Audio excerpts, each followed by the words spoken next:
Welcome to this community newspaper Facebook program, Excellence in Education. This is Rata Perez, and our mission is to expose and inspire excellence in education. But before I introduce our extremely important guest, please note here at Community Newspaper, we use all the safety precautions. We wear masks coming in, we use hand sanitizers, temperatures are checked, and have this great plexiglass shield between speakers. Also, please follow us on Facebook and send your questions via our chat room. Now, please allow me to introduce a most influential and intellectual figure in modern American education. He is Fernando Zulueta, president and founder of Academica Corporation and Charter Schools. These are some of the most successful schools in the United States, with schools in Florida, Utah, Texas, California, and much more. And that, ladies and gentlemen, is the emphasis of our program, excellence in education. So it is most appropriate for us to find out just how this very creative and educated man has been so successful with his schools. Fernando Zulueta is a brilliant man. He graduated summa cum laude from UM's School of Business.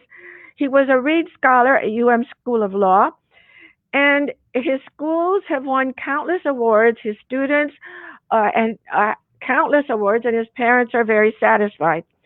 So I will be asking him how he has done all of this in his short life during this interview. So please welcome Mr. Fernando Zulueta. Welcome, Fernando.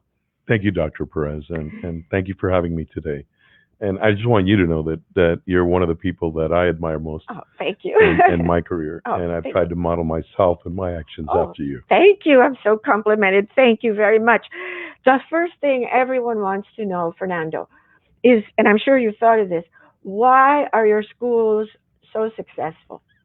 I mean, I think it. And tell us about some of the successes, please. Yeah, look, it's there are quite a few of them, and I believe one of the things that makes the greatest difference over the years that I've found is it's really empowering the educators that are there. It's making sure they have complete or as much autonomy as anyone can have in their professional environment, ensuring the teachers that are there have that level of autonomy and control over what they get to do, treating them like real professionals and staying out of their way as much as possible. I've learned I'm one of those folks that at one point you want to micromanage things, you want to get deep down into the details and make sure, and then at a certain point you realize that if you're working with real pros, real professionals, people who really care deeply about what they do, then the best thing you can do is stay out of their way. I think that's what every teacher wants, and I certainly hear it all the time that that it is daunting, especially now, and we'll get into what you've done with your schools. But tell us first, how did you get started in this business? I got here because I was actually developing. I'm an attorney and an accountant. Like did you ever work as an attorney? I did, and then I know so are you. So and that was another thing which I thought was wonderful. You decided to also become an attorney. Yes. And you already were a doctor, a PhD, and everything. So I thought that was a great example to all girls. I've told my own daughters, look at what Martha Perez has accomplished, Dr. Perez, in her life, and don't think you're too ever, and you mentioned how young I was. I'm actually a whole lot older than I'd like to be, but and I've been doing this for more than 20 years, and that's been one of the wonderful things, is to be able to collaborate with the Miami-Dade School Board, where all of this began. And I stumbled into this, as happens often in life. I was a developer, a land developer, and a home builder, and I had developed, and I was entrepreneurial in spirit, and that's an important Always. thing. Where did you get that spirit? I think it runs in the family, and I mean more like my grandfathers. I just saw it. I just had always this desire inside me to build things or to create, and I love I just my mind is always racing with things, that looking at things and seeing how I could try to do something better. And initially, what I was trying to do is figure out how we could make better new home communities. I was building communities throughout South Florida primarily for new families, starter homes they were called, and they were very affordable housing. How did you get into that? Years before that, when I started college, studying accounting here at the University of Miami. I began working through an accounting firm that I knew, an accountant I knew.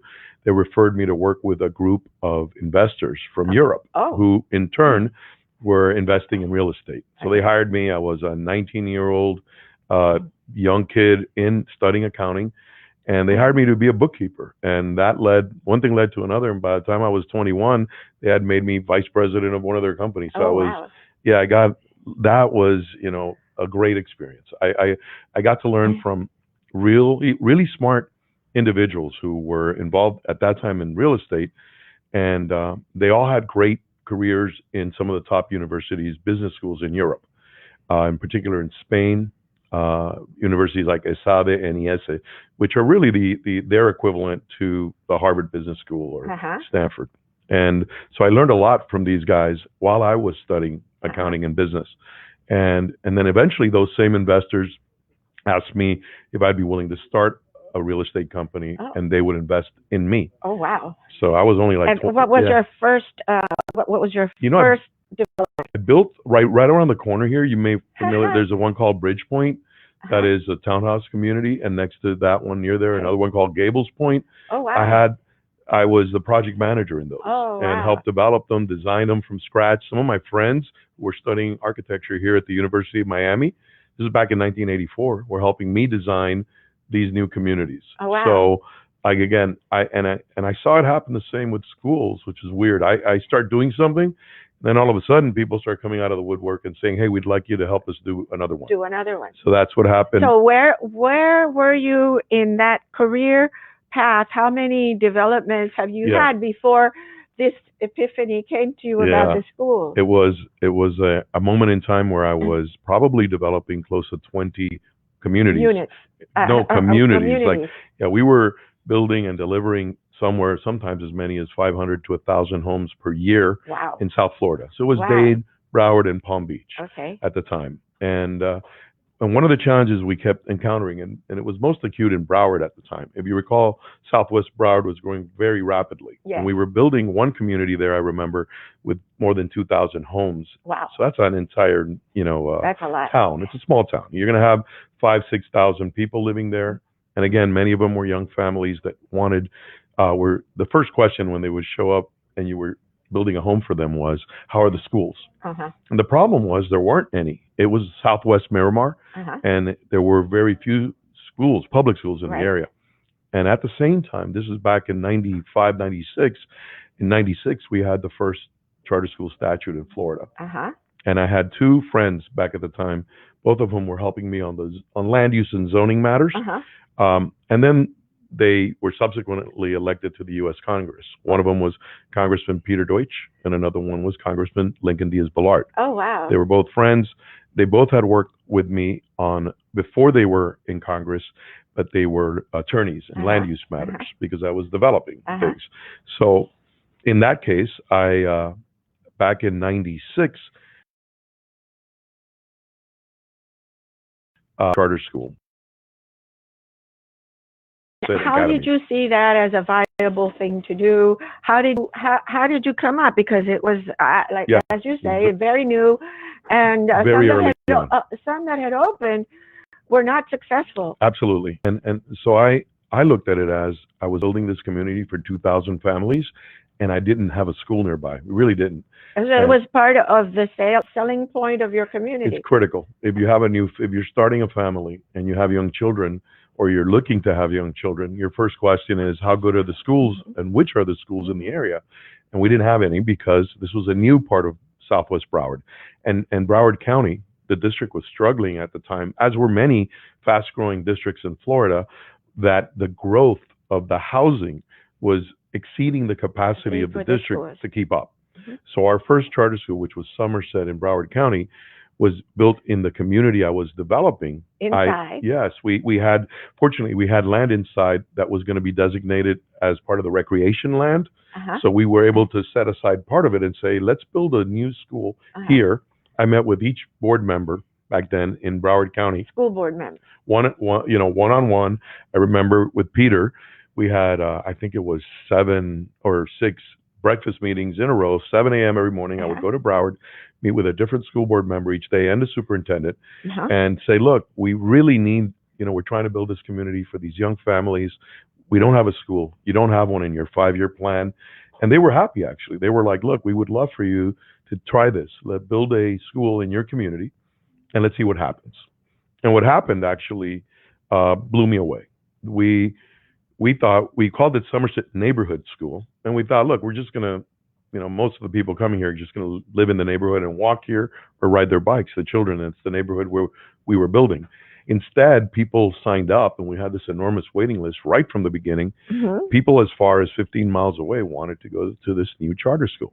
I didn't know this at the time, but they had read that there was this whole new movement in public education where you could have a public school authorized by a school district and operated by a nonprofit with a mission in mind. And that mission would be, depending on the school, one that the parents would want or not want. What do you remember what your original mission was for the first school? I think in that one, it was certainly neighborhood based, even though then we had folks come, but it was to build a school. It was multi-age. So we only opened with 2 classrooms the first year, K through 5. Wow. So that was a challenge. We had 2 teachers. One was Dr. Ruth Jacoby, who's still with us 20-some years later, and the head of education for Somerset Academy. And the other was Janine Sadesky. And Shanine Sadesky. Shani was also a beginning teacher, was amazingly enthusiastic, and who's still with us today. Wow. Also That's in great the organization. 20-some years. I think we have the highest retention rate in the country. Oh my goodness, that's great. We have a few comments. Gloria Artegona Pelaez says, he is such a talent there, and says, I've been to many charter schools, and those under the Academica umbrella are the only ones where I would send my children and or grandchildren. So well, thank you, Gloria. Gloria, for your comment. And I want you to know that I send my children there as well. So I have my daughter Maggie graduated from Somerset SOMI this last year, which is only a few blocks away where we are right now. And she was there since pre-K 3. And I have 3 other children there. I dropped them off this morning. Little Millie, who's in 6th grade, Alaya, who's in 2nd grade, and little Fern is in pre-K 4. All one boy and 4 girls. I have an older daughter who works with me, Lily, and never, unfortunately, she's the only one that never got to go to one of our charter schools, and she was older than the highest grade that I was offering at the time. I would have wanted her to go. So that young man is not going to be intimidated by women, because he's going to grow up with so many girls. I resigned myself long ago. My brother has 4 daughters as well. We had 8 between the 2 of us. We had 8 daughters before little Fern came into the picture. Oh, yeah, he's the little king of the house. Even our pet dog was female. So I'm very happy being, Speaking a little bit about your private life, what was your first job, and how did you grow up? Were you like a very good student? Tell us a little bit about your background and thank you. and the young man that grew into this very successful entrepreneur. Well, I was fortunate. Sometimes you're better off lucky than smart, and I was lucky to be a really good student. So I was smart enough to be a good student. And you have how many siblings? I have 2 brothers. 2 brothers. So were they good too? My parents, Were they also good students? They were all good students. They were all. I was the best, and I would challenge either of them in that. I'm the oldest. I'm the oldest. You're the oldest. Yeah, my brothers both work with me. Ignacio, who's also an attorney, has always worked on the side of real estate and finance, Uh-huh. which is very important, as you know, to Hmm. keep the to build great schools. You need great facilities. And my brother George also worked in that arena as well. He spends a lot of time now caring for our parents. However, they're elderly now. My mom just turned 88 a few months Uh-huh. ago, and my dad is up there as well. And they were intellectuals. I mean, Yeah, education was important. it was very, they sacrificed and struggled greatly so that we would get a good education, and I was very fortunate to what did doing your so. father do as My father was an accountant. He was in Cuba. He was an accountant and bookkeeper, and here and your he did mom? that. My mom as well as a bookkeeper, but she worked with Centro Mater. She was one of the founders of Oh, Centro Mater okay. 50 some years ago, Wow. and that was my first job Uh-huh. when I was as a volunteer, and even subsequently, as a part-time job after school. I worked at Centro Mater in Little Havana, Oh, and I okay. remember Mother Miranda, who was the founder, was Mhm. my mom's one of her teachers back in Havana Oh, when she oh grew up. wow. So when Mother Miranda said she wanted Mhm. to start a place in Little Havana for kids who didn't have uh, whose parents were working, and when they got home, they didn't have Mhm. an after-school program Uh-huh. at the time. They created Centro Mater, and my mom was one of the founders. And that was your first job? That was my first job too, working in the office with the social workers, Uh-huh. and even many years later, they were still using our some of the systems I developed with them, and I was in high school at the time. And I thought it was really fascinating because that's how we began one of the first charter schools. Then it was Mater Academy. That's right. That's where it originated. Oh, So I the see. founding board of Mater Academy Uh-huh. included all of them were members of Central Mater's board, Oh, wow. and one of them was Lincoln Diaz Ballard, who Okay. also joined the founding board. And And that network has grown now to close to 40 schools, and wow. it's amazing what they've accomplished. How many schools do you have? Do you know? Collectively, we work with about over 200 charter schools. 200 and in And how many states and how many I countries? okay, so states, I think we're up there in 9 or 10 states that Yeah, we're I think active in. I said and much more because Yeah, I couldn't find all of the yeah, states.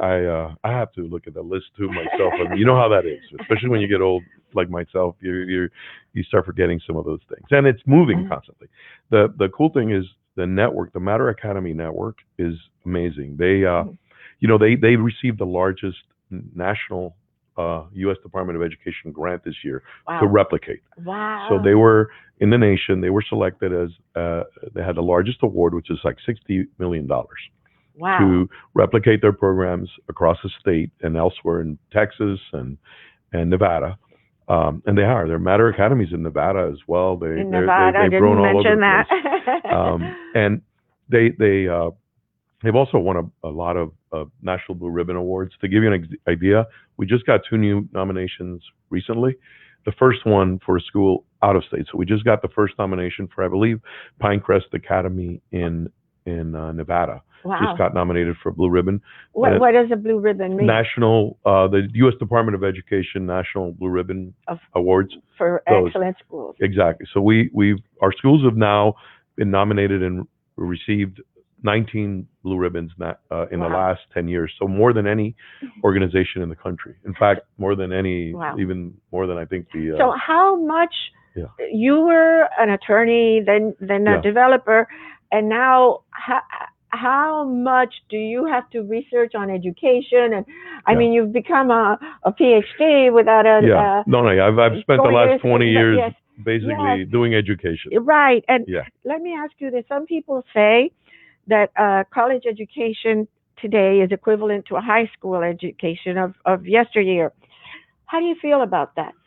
I mean, good question. That's a wonderful question. I think more and more. I'm seeing high schools step up and improve on their programs. So I think that's the challenge now, is to ensure that we bring as much college into high school as possible. And as you know, I founded a college about, I think it's 12 years ago, Doral College, Yes. and it's now fully accredited, and it's operating in multiple states with us to help drive and ensure that our students are college ready, more than just college ready, that they're college achieving. So we're having many students graduating now with associate's degrees at each one of the high schools we work with, and that's Wow. critical. And I don't Wow. and we learned a lot working with Miami-Dade County over the years and ensuring, because I know the district does the same thing. And you have the School of Advanced Studies, and you also have dual enrollment programs in every one of your high schools. Yes, so that's really absolutely. important. That's very In important. addition to advanced placement and others. So I'm not sure I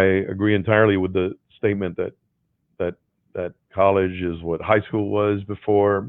I don't know. I'm Well, not sure that yeah. often I know that you Yeah. hear that colleges complain that students that come to them from high school, they really don't have all of You're absolutely the right. writing skills and some of the math skills, and they have to do remediation. Yeah. And that's a concern of mine. That's a critical concern. Because yes, Yes. it's wonderful that they graduate, but we want them to graduate with a lot in here I agree. in order to be successful.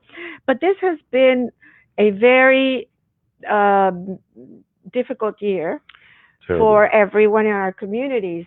So tell us, please, about your experiences with the pandemic, with your schools, how it all has happened, and where you are now. Certainly. And it's fortuitous that we're here because I think we're a few days from the 1 year anniversary of when we last met. Yes, sir. Over at the school district. And tell And the public yeah, why right you were at the- there.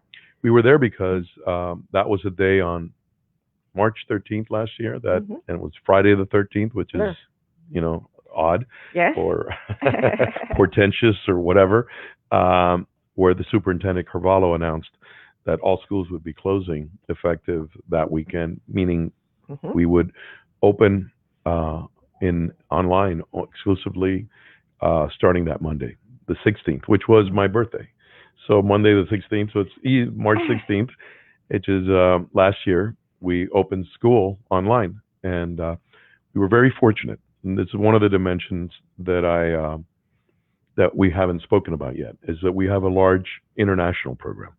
Yes. So we have Tell us about that. yeah, we have tens of thousands of students that we work with in Europe primarily, although we are also in Latin America and other countries. You've done that through working with the school districts in those European We work with countries? schools directly, correct. With the schools directly, or Yes. with their departments of education? Both, but typically with schools directly. School. And they're School. very similar. And it began in Spain about 12 or 15 years ago. We began working that way. And we call it the International Dual Diploma Program. And we began it because what we saw were a lot of students in Europe, in particular Spain, that wanted to have better English language skills. We thought it would be a great opportunity for them to connect with teachers and peers in America. And what we did was we offered a program where it's in addition to their schoolwork in Spain, for example. They take 2 classes online with teachers here in the United States. They have to be certified. The program is your teachers. They're teachers of the program. They're individuals that belong to these to the school that offers that. These students are students in a high school, let's say in Spain. Correct. And then 2 of their classes are online from you. From teachers that they have to be certified. But teachers that you that have we help, commissioned. that we provide. It's a private online school. Okay. And that school has its own teaching staff, and they provide online courses, live instruction, for the most part, with students in Europe. And what that does is those are American teachers teaching American certified courses, and that school is fully accredited by Advanced Ed, which is now called Cognia. And the students, once they complete that program, they receive a fully accredited U.S. high school diploma in addition to their European one. What that does is that diploma, what we're able to do is, because they take a third, let's say, of their classes roughly in English online with us, with certified teachers, that we can give them credit for the classes they take in Spanish, for example, in Spain, the other classes. So you're getting a full U.S. diploma along with your full European diploma. Wow. So we've been having graduations now for 11 years. I went 2 years ago. We weren't unable to have a physical graduation this year, So we had Oh, to do it. We go in the summer. So we have a graduation in, I think it's in July, early July. In Madrid, we had Oh, one 2 years wow. ago. We had another in A Bordeaux. nice time to go to Yeah, Madrid. another one in Bordeaux, another one Wow. in Turin, Italy, Wow. and they're wonderful events. The one in Madrid, I think we had 1,200 or 1,500 graduates. It's a Oh, large wow. graduation, and Wow. they're dressed with their graduation regalia and everything. They do the formal, Oh my just like a God. big high school graduation in Okay. America. So you, Beautiful event, by the way. I mean, throughout your life, Yeah. I think you have been you one of the things that defines you is creativity because it Yeah. seems like you're always Yeah, no, I'm always, finding new yeah, things, and I mean the amount of specificity and this and that that this takes, it it, requires a great deal of creativity on your yeah, part. I think, and I am 100%. I do believe, and that's why I personally, for example, I'm a musician. Uh-huh. I think I Yes. remember I performed. Our band performed once for an Yes. event where you were at Yes, many years ago well, at Actors at Playhouse, Actors Playhouse. at one of their They closed the street out. yes, they closed the It's street. either an opening gala event or Yeah, it was something an for Actors opening, of Playhouse. course. Yeah, I'm a Uh, member. yeah, I'm a board member you're a of board Actors member. Playhouse, and Uh, I yeah. remember that day very well too. Yeah, a long time ago. Long time, yes, sir. Yes, but I've We're heard you play other times, I think, yeah. as well. No, we played in a lot of events and things, and I like to write music too. So Oh, I've got to write. well, goodness. This last year, I co-wrote a song with Pitbull, Oh, which is which his slam schools are connected to you. he was one of the founders of the Slam Schools. Now there are 11 of them, 11. and And we just had NASCAR there this last weekend. The wow. president of NASCAR was at Slam, and they love it. They want to help develop a strong STEM program Oh, wow. further For with their us. students, We yes. have a beautiful Slam campus in Nevada, in Henderson, Nevada, and they're going to Wow. have NASCAR race out there this weekend. So we're looking to do more things with NASCAR and other organizations. And as far as your European and South, Yeah. do you also have schools in South America? Same way, same system, Same and we system. do. And if What you, countries? I certainly believe Colombia, among Colombia? others, and I think Argentina? Ecuador, Argentina, and honestly, you can have a podcast with the division president of that division Oh my down the goodness. line because he knows a lot And more. speaking Antonio of, okay, Roca runs speaking that of division. because I, you Yeah, know, I'm fascinated with educational excellence. yeah. Excellence is Me what too. I'm Me too. always, and speaking of that, of international affairs, most successful school districts, I mean, the 10 most successful school districts are in the world are either in Asia or North Africa. I didn't know that. Yes.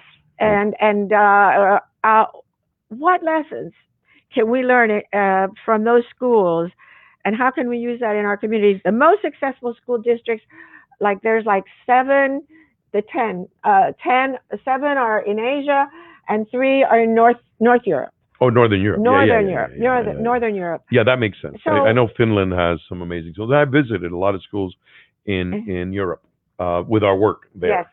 And we get a lot of lessons. And that's what I love about that work, that everything we've done has been purposeful in that it helps enrich what we do back here in Miami and across the nation with our Right. own with our students here, which is it helps us. You get to visit and you see great practices and great things that go on. I mean, there's stuff that happens in Spain, for example. This, I don't know if it makes for a great district or not, but it certainly was wonderful to go to a school. One of the first schools we worked with, I remember going there and they were having lunch, and they had white tablecloths, Huh. you know, and this is a normal school, and Yes. and in a little town, I mean, a small town In in a very remote part in Soria, Spain, so a very remote and underpopulated part of the country, more rural and agrarian. They and the kids were having fish. I mean, but real fish, like a fish fillets with a full, you know, like it looked like they were in a fancy restaurant. Yeah, fancy restaurant looking meal, and it was something which I had never seen in a cafeteria, No. in a school cafeteria not in America, like a white tablecloth with Right. with full silverware, Yes. you know, full plates, Yes. you know, and I was like amazed, but it was great because you got this sensation of these children were happy, they were learning like skills as well to be, you know, how to sit at a table properly and how to eat properly, and not that we don't do that in our schools, but you saw Oh, we this don't do that in engagement. our schools so Yeah, much. I'll yeah, tell we you, don't do enough of that. enough Yeah, of it because in many cases, uh, for example, we have to use the we can't use silverware because for the hygiene. So we use those. What are those called? oh Sports, yes, sports. yes, sports. And so what Yeah, happens? And they come so wrapped I know, that I know, what happens? This is what I've and it's witnessed a lot of waste. Yeah, that instead because it's wrapped, most of the kids don't even yeah, unwrap it and they eat with their hands, and there's just so much that we are able I'm with you. to do, Yeah, and yes, we I see think we other learn lessons around the world that way, which is that great. way. But the education piece for me is always a very I think like it's critical, I and certainly what I've and seen in the Europe, they the embrace more languages, and I think we all know, you know, as an educator, uh-huh, a lifelong educator, hmm that having it's like they say in France, another language is another soul, hmm and I truly believe that. That's true. Yes, I guess I And think yeah, you that's could a good way. you think deeply, and you Well, want yeah, you you see could how you when you're thinking in Spanish, you you're think one thinking way and you think you're a different person. yes, that's true. Yeah, I mean, not a different person, but you get a different yeah, perspective. yeah. There's a And different dimension to yeah, your thought, absolutely. and So I think there's our time is almost up, and I do want to ask you that some flew by. more about you. I had green schools, the arts, so many other questions, but how do you see the future for education, Fernando, in the next 5 years?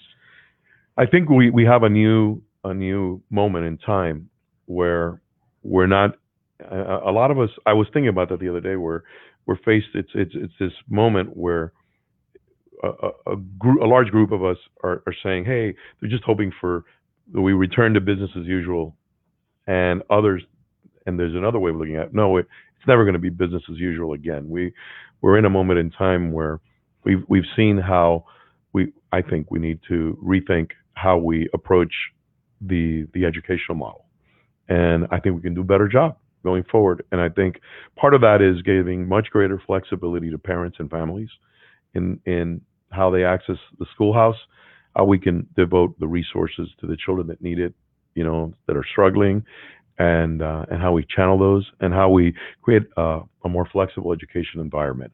I as a parent, I experience it every day, where I have some children that are learning from home and others that are going only because of the circumstances of the pandemic. Some of them are on split shifts, right? They go in some days, and other days they're required to stay home because there's just not enough physical capacity with social distancing Right. to have them all back at school. But it's not necessarily a bad thing. It's something I think that has I I'm a believer, and I think we lived through that, Dr. Perez, is that sometimes adversity helps also to build character and to build resilience. And I think having spent this last year in adverse circumstances, our community and the nation and the world at large, I think traversing those adverse moments, I think we should view it as an opportunity where we can learn to cooperate more with each other, collaborate more, and then find new solutions to the problems, and not go back to the same old, same old. Not view that as the goal, but rather, can we emerge from this in a better position than we Right. entered it? Yes, from your mouth to God's ear. Yeah. Well, Thank you so much. I hope she's We had listening. so many more. Please come back Yeah. and join us again. Hopefully, when things are different and there's a whole new world of educational excellence. Well, So thank you for the work you do, thank and you. you're a bright light in the community. Oh, thank You've you. always upheld the highest standards in everything you do, and Thank it's you. been an honor to be So thank you your guest. again so much, and all the best to you and to your children, and to our community. Thank you. And so thank you all for joining us in this program, Excellence in Education. And thank you for the cookie.